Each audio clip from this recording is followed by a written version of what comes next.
Where have all the burst damage builds gone? Huh?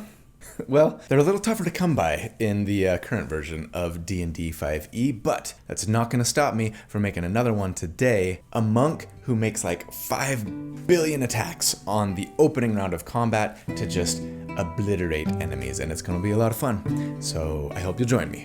Welcome to D4.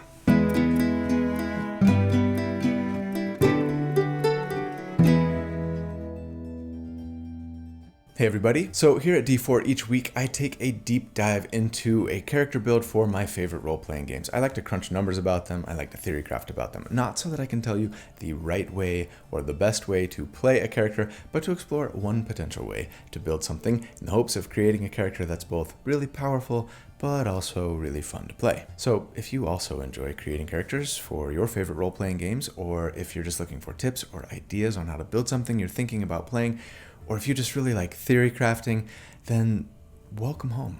This is where you belong, and I'm so glad you're here. So thank you for watching. My name's Colby.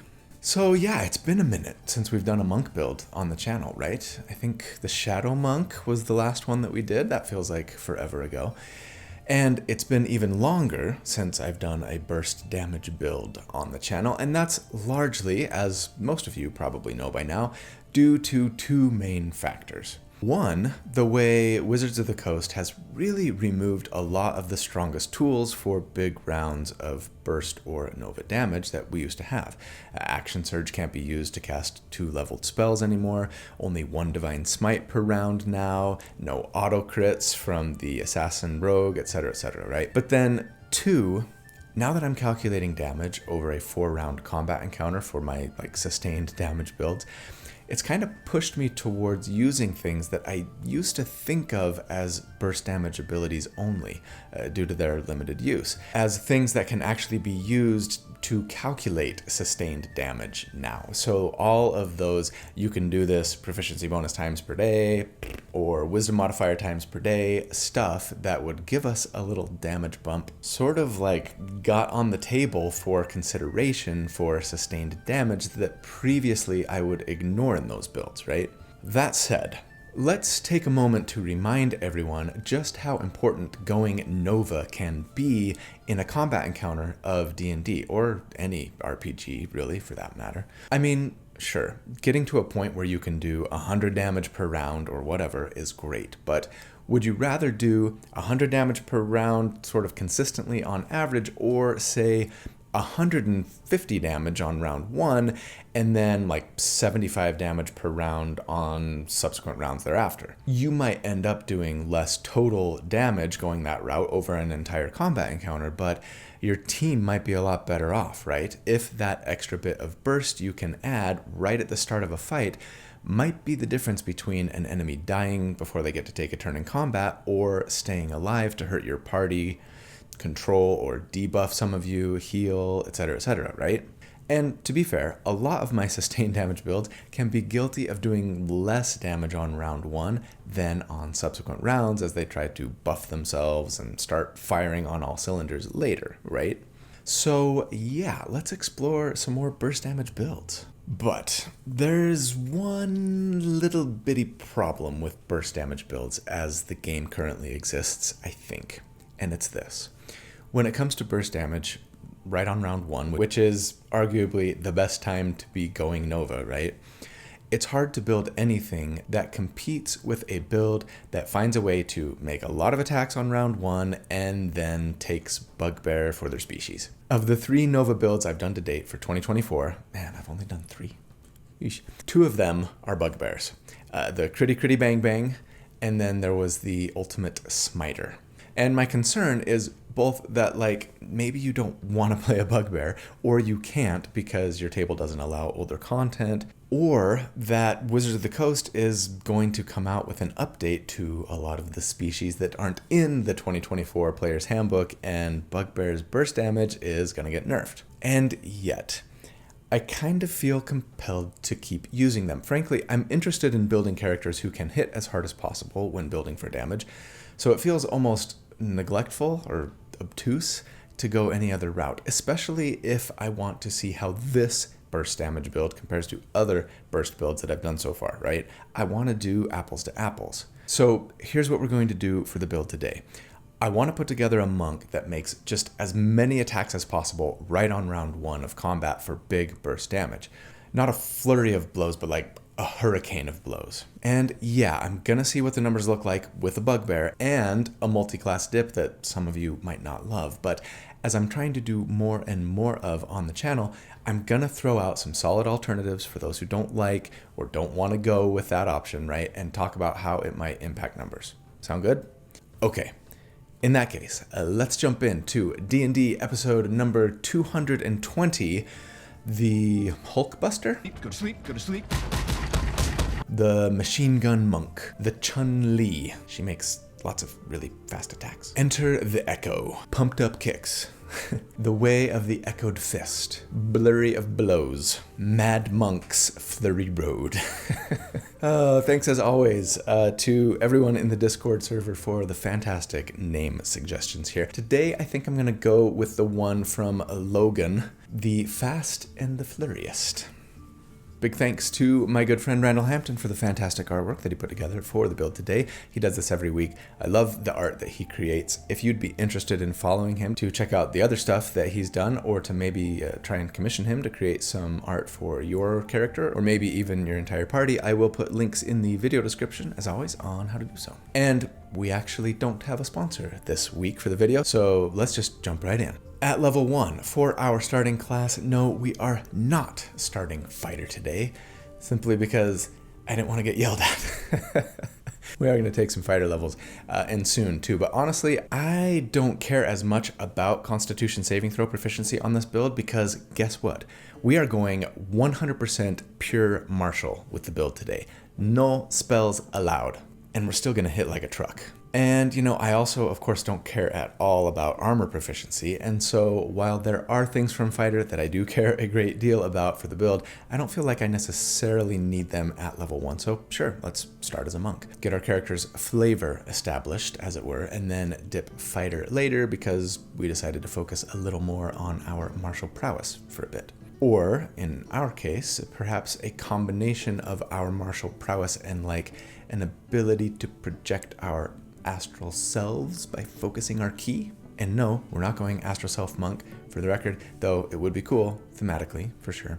As for our species, yes, we're going bugbear because among other things, bugbears get that frankly amazing surprise attack feature, which says that if we hit a creature with an attack roll, the creature takes an extra 2d6 of damage if it hasn't taken a turn yet in the current combat. No once per turn limit here either, which is what makes it so good, right? Now, I feel like I've been seeing more comments recently decrying mixing older content with the 2024 rules, so I just have to say something like this every once in a while to try and squash those. Wizards of the Coast intent, as they have stated many times over the last year and more, is this. If something is updated by the new 2024 Player's Handbook, right, and you're using the new rules, then you should use that version of the thing that got updated, whether it's a species, a class, a spell, a feat, whatever. But if it's not updated by the new rules, then you can use the version of it that currently exists in older books. So yes, bugbears aren't in the new Player's Handbook. That doesn't mean you can't play a bugbear necessarily. It just means you use the version of the bugbear from the Monsters of the Multiverse book, good old mom, that came out like a couple years ago, right? Of course, your DM may have decided that you are using only 2024 content and that you can't use older books. Or you may have decided that that's what you want to do for whatever reason, but it's not prohibited by the makers of the game. In fact, I would say using older content is largely encouraged, and based on polls that I've conducted on my channel with thousands and thousands of respondents, it seems like most of you are playing that way too. But again, if you can't or don't want to play a bugbear here, that's fine. I think in that case, with an eye on burst damage, I'd probably go for a Goliath with the Fire Giant ancestry. They can add a d10 of damage to an attack, proficiency bonus times per day, and there's no once per turn limit for that feature either. So sure, getting 2d6 to every hit might be a little bit better than 1d10 per hit up to your proficiency bonus, right? But it's not going to be in a place where it's like, if you can't go bugbear, then this build is broken and it doesn't work, right? It'll just be less damage by a slight to moderate amount depending on your level. It'll still hit really hard, okay? Okay. As for the background, I'm going to say take an old one or a custom one if you can, as usual, but if you can't, Wayfarer is going to work just fine since that gives us the ability score increases that I want and the origin feat that I'm going to take, which is, yes, Lucky, because Lucky gives us a number of points equal to our proficiency bonus that we can use per long rest to give ourselves advantage on an attack or a saving throw. And I really like advantage. That said, yes, especially if you're going Bugbear, you really want to make sure you get a good initiative roll, right? Or at the very least that you beat one enemy, since all that bonus damage only gets applied to enemies who haven't taken a turn in combat yet. With that in mind, Alert might be the better pick here, as it lets you add your proficiency bonus to your initiative rolls and swap your initiative with a willing ally, potentially.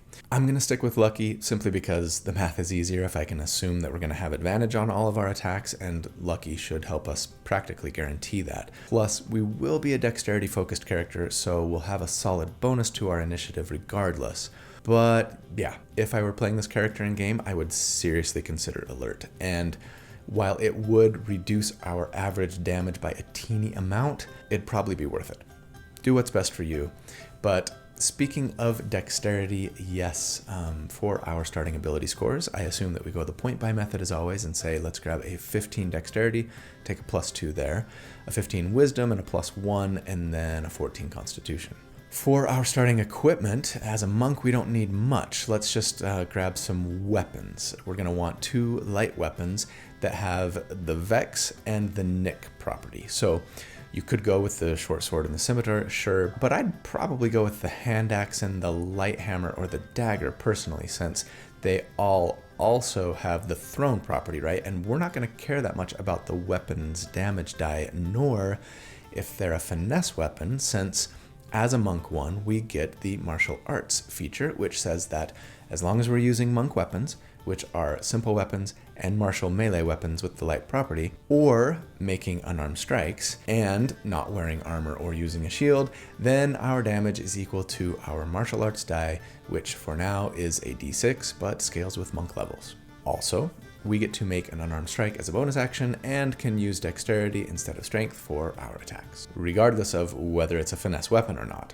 Very, very cool. We also get unarmored defense at this level, which says that if we're unarmored and unshielded, our AC is equal to 10 plus our dexterity modifier plus our wisdom modifier, which gives us a 16 right now. It's not great, and it will get better. Now, at level 2, yeah, I think I take a fighter dip. There's just some really, really important stuff for us, even just as a fighter 1. First of all, we get a fighting style, which means we could take a 2-weapon fighting, so that we can add our dexterity modifier to our offhand weapon attack, right, that we can do when we're using 2 light weapons. But more importantly, yes, weapon masteries, which monks do not get. Fighters, though, get 3, and that means that we could benefit then from the Vex mastery, which says that when we land an attack with the Vex weapon, our next attack before the end of our next turn is made with advantage. That's nice. And more importantly, the Nick mastery, which says that the aforementioned offhand attack we make can be made as part of our attack action instead of having to use our bonus action, which frees up our bonus action then to make an unarmed strike, or later 2, or later 3. And that's perfect. I suppose that since we can learn 3 masteries, I'd probably grab a quarterstaff and the topple mastery so that if our enemy doesn't get knocked over by other stuff we'll be doing, we can keep trying to trip them prone, right? Which will be pretty important for us. Finally, as a fighter 1, we get second wind, which lets us twice per day, and then recovering 1 use with a short rest, heal ourselves for a d10 plus our fighter level. You know who gives me a second wind? Quite literally, actually, my channel members and patrons. I wanted to give a quick shout out to them. You guys, thank you so much for all that you do for me.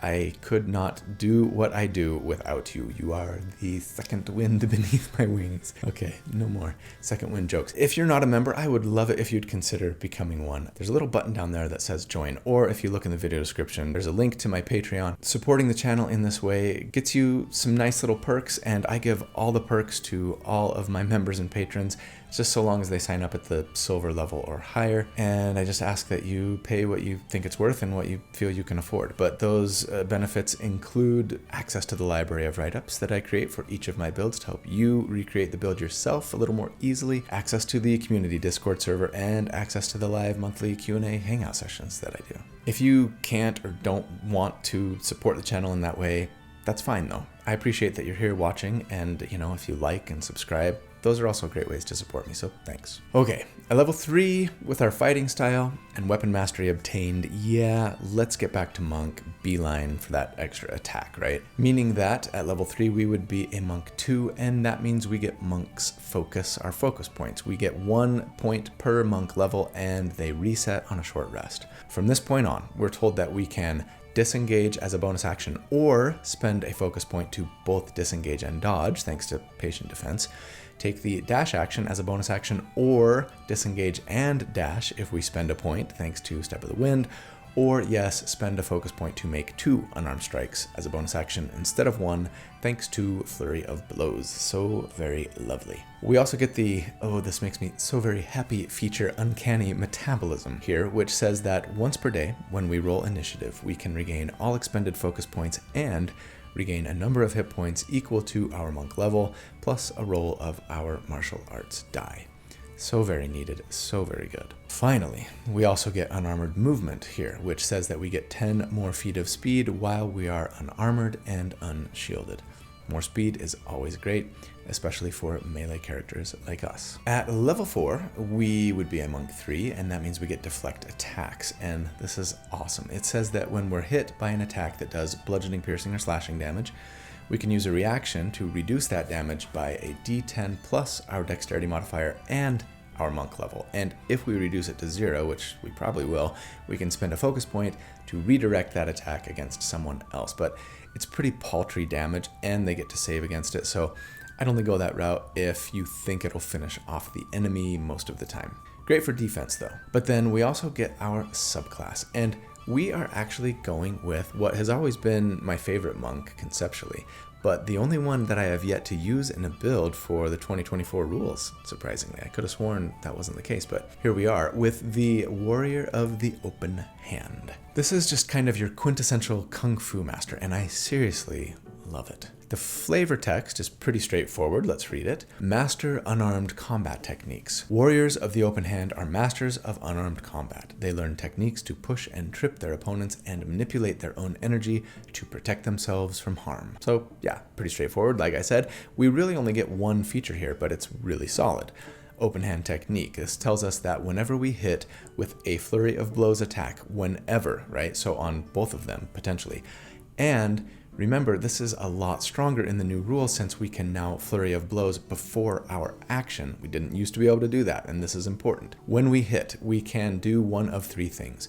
Addle to prevent them from making opportunity attacks until their next turn, no save, it's nice. Push to force them to make a strength save or be pushed a whopping 15 feet away from us. Or topple to force a dexterity save or be knocked prone. And as a melee character, of course, we love knocking enemies prone because that will give them disadvantage on all of their attacks until they stand up anyways, using half their speed, right? And gives us advantage on all of our attacks against them. And you know what's pretty unique and powerful about push and topple here? There's no size restriction on either of them. You don't always get that in 5.5, and it is much appreciated. And yeah, even though monks don't innately get weapon masteries, as an open hand monk with a fighter dip especially, it's like we've got 4 active masteries right now. It's kind of awesome, right? Vex, Nick, Push, and Topple. And we could use all of them on a single turn, potentially. At level 5, we would be a monk 4, and that means we get slow fall, first of all, which lets us use our reaction when we fall to reduce the damage that we might take by 5 times our monk level. That's 50 to 60 feet on average. So cool. And then we get our first general feat, and this is honestly a really tough decision for me. We want a dexterity half feat to get our dexterity to 18, and I'm going to present 3 that I love. Mage Slayer, of course, is amazing to give disadvantage on concentration checks to concentrating casters that we damage, as well as give us an automatic success on a mental saving throw that we fail once per short rest. It's so good. But a lot of people are going to tell you that you need to take Grappler on a monk. It lets you both do damage and grapple an enemy that you hit with just a single unarmed strike once per turn, which is really great for action economy. It also gives advantage to us on attack rolls we make against enemies we have grappled, and lets us drag them along with us at full speed rather than half. If you want to grapple with this build, then take this feat. And grappling is great. It reduces the enemy's move speed to 0 and gives them disadvantage on attacks against anyone but you. Since we're dual wielding, this becomes a little bit tricky, but we could always make attacks with our weapons and then sheathe one as the last weapon attack we make, freeing up a hand, right? Then make an unarmed strike or two and grapple, right? If we've got this feat especially. Definitely consider it.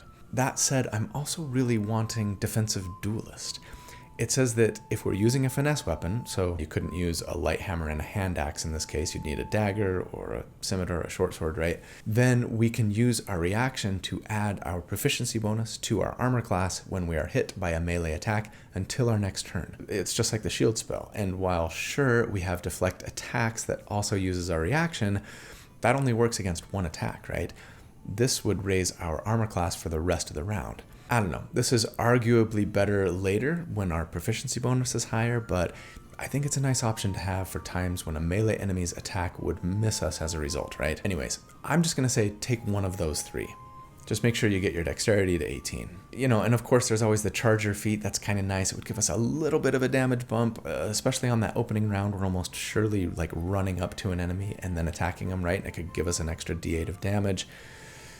It's just, I don't know. I'm not going to put that into the calculations. I just think those other three are a lot better, frankly. I know that sounds weird coming from me. I'm usually trying to maximize damage at all costs, but anyways, do what you want here. Just don't forget that at this level, our martial arts die also scales up to a d8 for every single hit we make, whether we're using an unarmed strike or a weapon, right? As long as it's a monk weapon. At level 6, we would be a monk 5, and that means we get extra attack so that we could now, if we had the focus points to spare, make 3 attacks with our action. 2 with our Vex weapon, and 1 with our Nick weapon, and then 2 unarmed strikes as a bonus action using Flurry of Blows for 5 attacks per turn, and that's just kind of amazing, and is exactly what I think a martial arts expert should feel like, right? I just love it. Oh, and then there's our old friend Stunning Strike, which lets us spend a focus point only once per turn, but don't forget the wording here is similar to the rogue's sneak attack, meaning we could use this if we were making an opportunity attack on someone else's turn, which could be really cool. But yeah, once per turn, if we hit with a monk weapon or unarmed strike, we spend a focus point to force a constitution save, or the enemy is stunned until the beginning of our next turn. And even if they succeed, their speed is halved. So sure, if an enemy is trying to run away from us to get to a squishier target, I love the idea of using Stunning Strike because either we stop them in their tracks or at the very least slow them so they might not quite be able to get where they want to get to, right? That's fun. Okay, at level 6, it is time for our first damage report. Let's talk about tactics here. It's pretty straightforward. Right on round 1, we're going to pick an enemy who hasn't taken a turn in combat yet. We're going to run up to them and Flurry of Blows first, using a luck point to get advantage on our first attack. If we hit, we're going to try and knock them prone thanks to our open hand technique. If they succeed on their save, we could even use another luck point to try and do the same thing, right? Even then, if they succeed, we could burn our 3rd luck point to make a Vex weapon attack with advantage, thanks to luck. And if we hit, well, our next attack would have advantage thanks to Vex. And if we hit again, our 5th and final attack made with our Nick weapon would have advantage too. So the likelihood of us having advantage on all of our attacks is very, very high. Most likely they'll be prone, but even if they're not, we should be pretty well covered for our Nova round at least. Each one of those attacks would do a 1d8 for our martial arts die, plus 4 for our dexterity, plus 2d6 for being a bugbear, for a total in a single round of 5d8 plus 10d6 plus 20. Sweet. And so against enemies with a 10 armor class, we would on average here do 82 damage.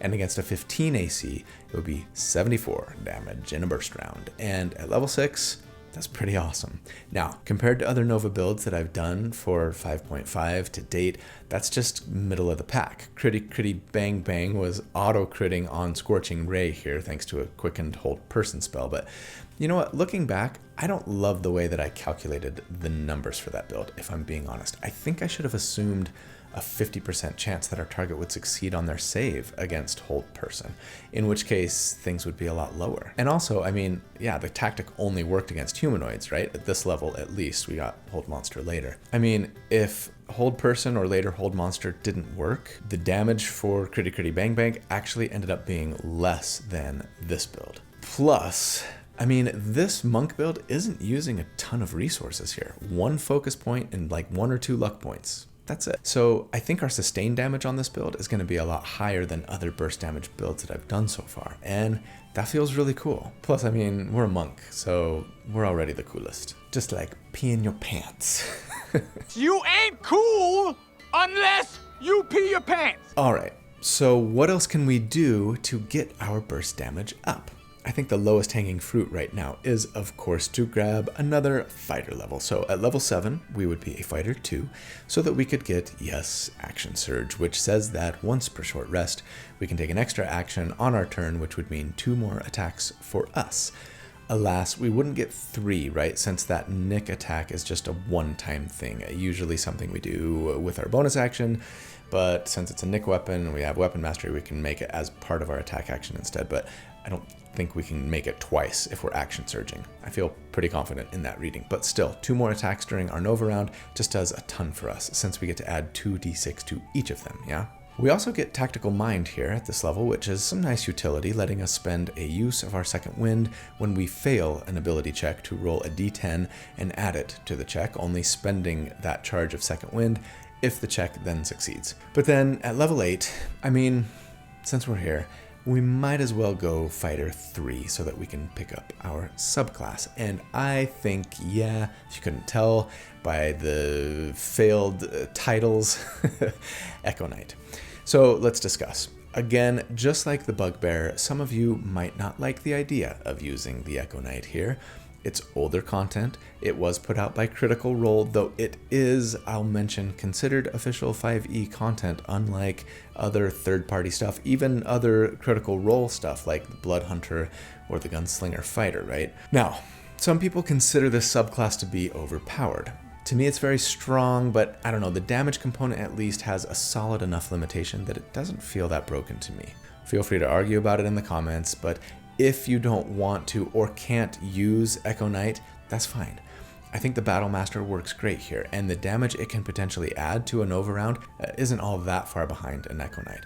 Plus, you could do additional cool stuff with the damage you get from Battle Master, like frighten enemies, or sure, knock them prone if they keep succeeding on their saves, etc. But assuming that we go Echo Knight, we get 2 features here. Manifest Echo says that you can use a bonus action to manifest a translucent echo of yourself within 15 feet. And yeah, I would totally flavor this like me kind of projecting an astral self, or I don't know, manifesting my spirit form, or being so in tune with my inner self that I could make it embodied, right? Some really fun flavor stuff you could do here, but this echo just lasts until we dismiss it or are incapacitated, or it gets killed, of course, but you don't need to use that bonus action in combat necessarily. Summon it as soon as you wake up in the morning if you want. It is pretty squishy though, an AC of 14 plus our proficiency bonus and only 1 hit point, though it is immune to all conditions. It uses our save bonus if it has to make a save, and we can move it up to 30 feet on our turn just when we move, and can use it in a few ways. Using 15 feet of our own movement, we can use a bonus action to teleport and swap places with it. Some people consider this to be the thing that's like most overpowered about Echo Knights. I'll say it's good, but remember, we're a monk with what, 40 feet of speed, 45 soon? Giving up 15 feet of movement to teleport as a bonus action is nice for sure, but usually we've got enough speed to get wherever we're trying to go, especially later when we can run up walls and across liquids, right? And if the echo is more than 30 feet away from us at the end of our turn, it just disappears. So I don't know, I don't see this as something that's so incredibly broken, maybe especially on this build. Again, feel free to argue about it in the comments, that's fine. It'll be nice when we really need it for sure. It's not something that we are really going to need or take crazy broken advantage of all that often in game, I don't think. Anyways, when we make an attack, the attack can come from our location or the echoes, which again is potentially useful and cool.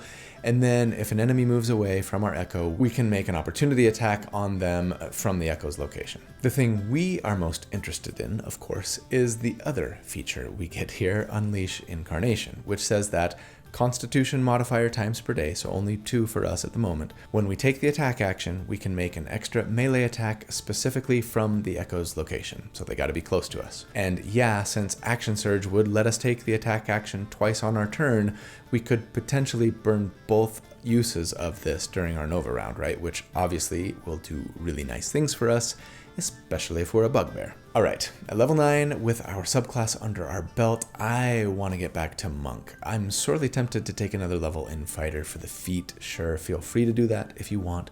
But our level 13 damage report looks a lot better if we go Monk now, and I have other reasons for wanting to go Monk now too that I'll mention later. So let's do it. That means then as a Monk 6, we get Empowered Strikes. This used to let our unarmed strikes be magical, right, for the purposes of overcoming resistance to non-magical bludgeoning, piercing, or slashing damage, but there's no such thing as resistance to non-magical bludgeoning, piercing, or slashing damage now in the new monster manual.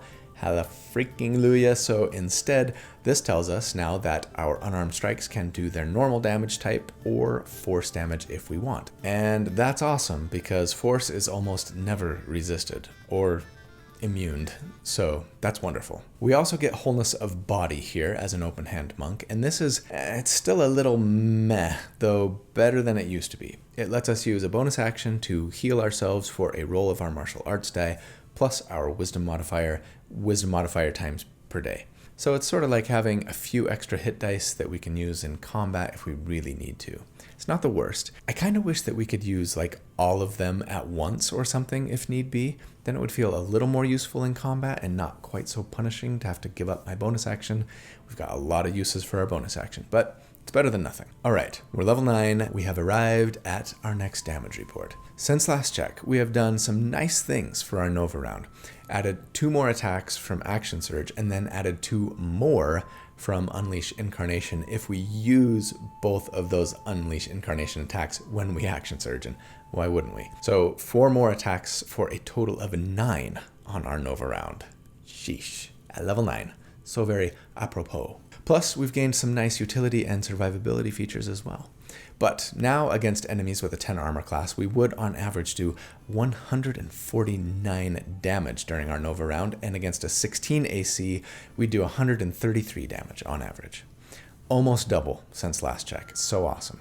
And compared to other Nova builds to date, that puts us a lot closer to the top. Critty Bang Bang is still outpacing us by a bit, but again, they've got that big caveat, right? And the gap is a lot smaller. Okay, so will the martial character's relatively poor scaling, compared to casters at least, let us keep up, or are we gonna fall off? Well, at level 10, we would be a Monk 7, and that gets us Evasion, which is a great survivability feature, letting us take 0 damage on a successful dexterity save that would normally have us taking half damage on a successful save, right? Like against Lightning Bolt and things like that, and only half damage if we fail. So good. And kind of makes me happy to have started Monk 1 so that we could have a dexterity saving throw proficiency, you know? But then, at level 11, we would be a Monk 8, and that means we get another feat, so we could finally cap our dexterity at 20. And I mean, yeah, for the record, you could totally go Fighter 4 and then Monk 8 to grab all 3 of those dexterity half feats that I mentioned earlier. That would not be a bad idea at all, and or, you know, throw Charger in there if we want a teeny bit more damage, maybe some pushing opportunities. Doing that just delays our Monk features by a level, and if you think that's worth it, then go for it. But at level 12, we would be a Monk 9, and this is the worst Monk level I ever have. We just get acrobatic movement, and this lets us run up vertical surfaces and across liquids on our turn, but we would fall if we end our turn like on the wall or over the pond, right?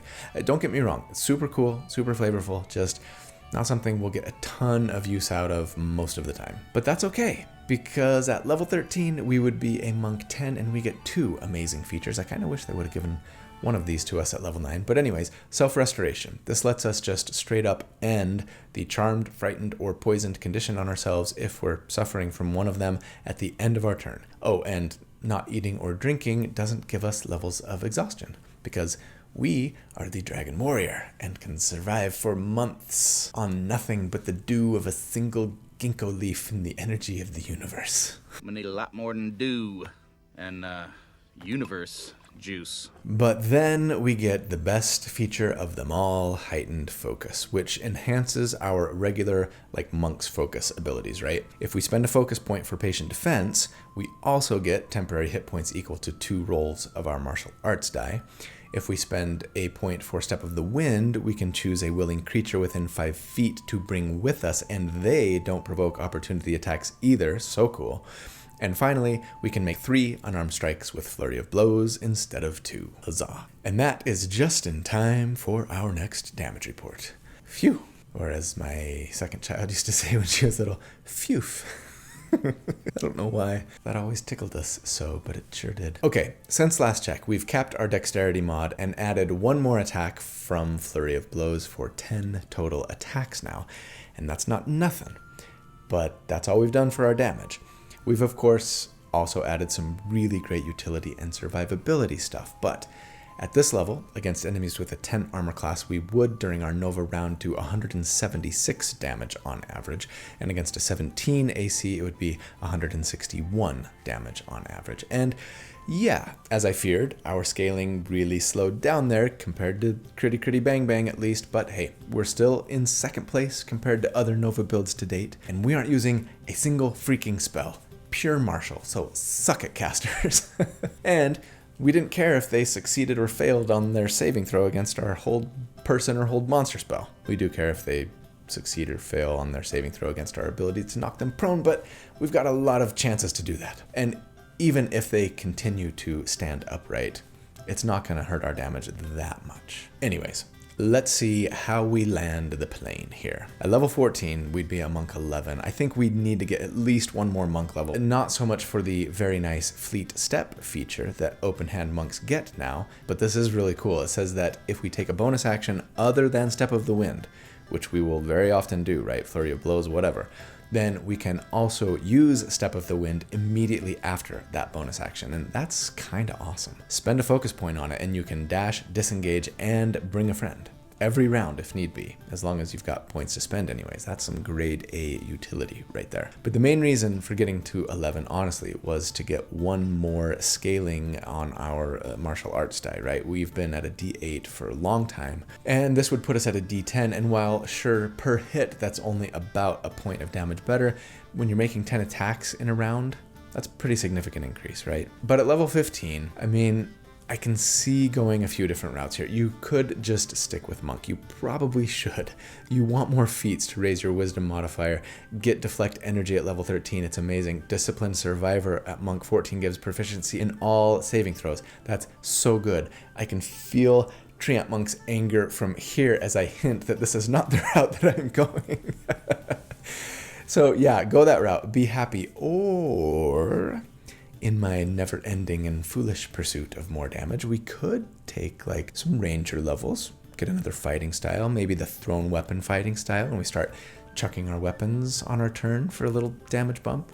Go Gloomstalker and get a nice boost to our initiative, a little extra damage once on a turn. We get spells. No spells. I've been bragging about how we are a pure martial character here. I want to stay that way on this build. If Gloomstalker still gave us an extra attack, then sure, it would be the way to go. But I think for this build, if I were looking for just damage above all, I'd probably go Rogue. So let's assume that we do, just to see what it looks like. At Rogue 1, we get Thieves' Cant so that we can speak and write the secret language of rogues, as well as Expertise to double our proficiency bonus and a couple of skills. Go ahead and pick your favorites there, PYF. And then, of course, Sneak Attack, so that once on a turn, when making attacks with ranged or finesse weapons, looks like we're back to those now, right? Against a target that is next to an ally of ours or that we have advantage against, no problem there, we can add a d6 of damage, scaling with rogue levels. It's not a ton of damage, but it's something. At level 16, we'd be a Rogue 2, which gives us Cunning Action, which is absolutely redundant on this build now, unless we need to take the hide action as a bonus action, I guess. And yeah, that annoys me a little bit, but hey, at level 17, we'd be a rogue 3, and not only would that give us another d6 of scaling on our sneak attack, but it would also let us pick up a subclass, so why not be an assassin? So we could be both the dragon warrior and a ninja, right? Assassins get 2 features: Assassin's Tools, which gives us a disguise and poisoner's kit, as well as proficiency with them, but then the Assassinate feature, which gives us advantage on initiative rolls. Thank you very much. We've been needing that for this entire build.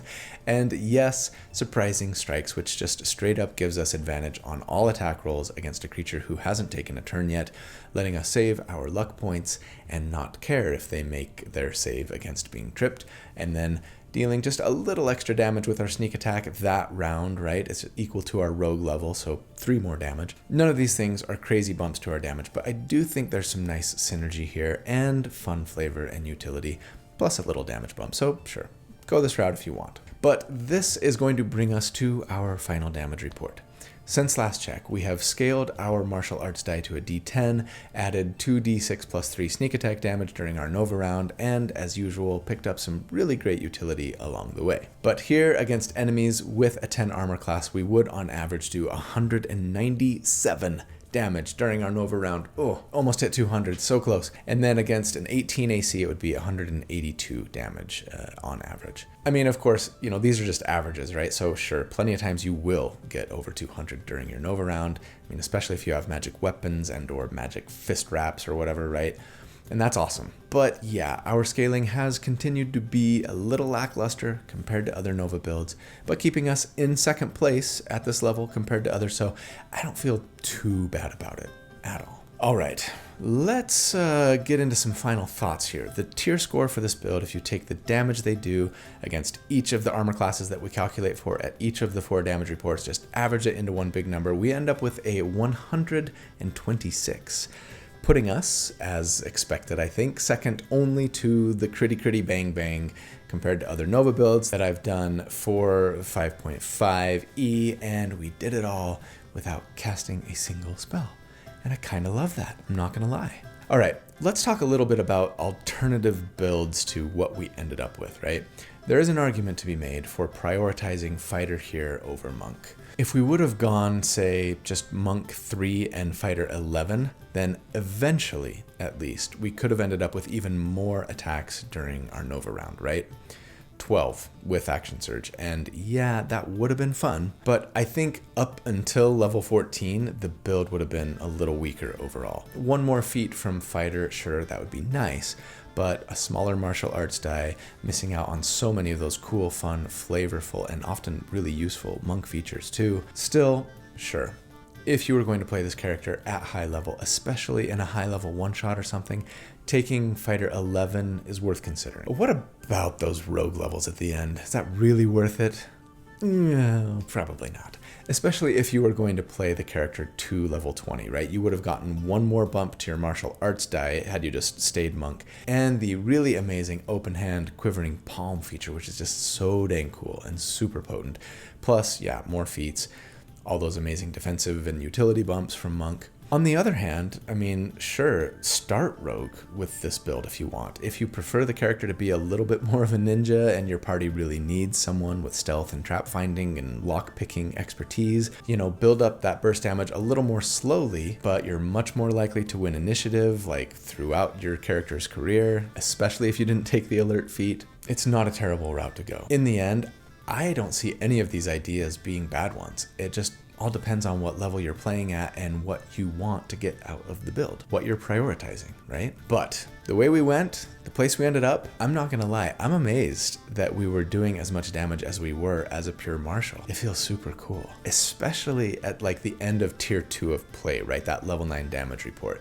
That's kind of when we really hit our peak compared to other builds anyways. And frankly, is near where most of us kind of stop playing a character in a campaign. So peaking right near the end of the campaign just feels like, perfect. And I would love to play this character in a longer campaign. the ultimate 1000 attacks kung fu master, right? A hurricane of blows to open up combat, and then just floating around the battlefield afterwards, doing solid sustained damage, tripping, pushing, running up walls and floating safely to the ground, maybe bringing a friend with you if you need to, grappling when it's called for, stunning enemies, teleporting. There's just a ton that this character can do, in addition to blowing up an enemy or two in an onslaught of attacks right when combat starts. The coolness factor is off the charts, and I am here for it. So that's the build for the week. I hope you enjoyed it. Oh man, I love monks. I had so much fun putting this together, as I usually do. But you know what? I love you guys. Thank you so much for all that you do for me and for this channel. It really means so much to me. Thank you. I hope you have a fantastic day and a really great week. And if you don't, please hang in there. Don't give up. I hope that you'll have a great day. No, I already said that. I still hope that you will. Just twice. I hope that you'll do good and that you'll be kind and that I see you again very soon. But until then, take care. Bye.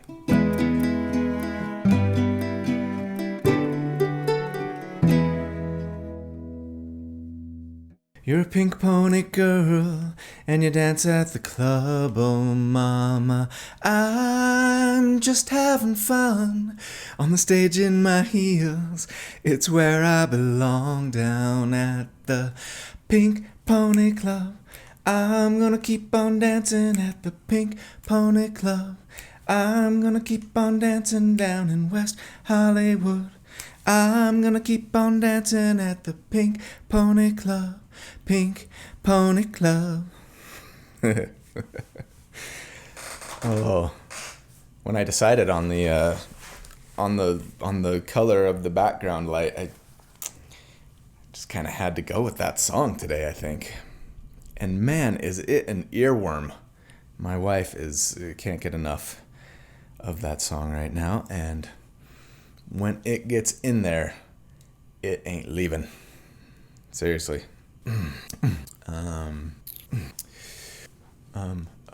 Or maybe even your entire part, or maybe you're, wow. So we're already the coolest. Just that I could make it corporeal, right? That I could make it corporal. That would,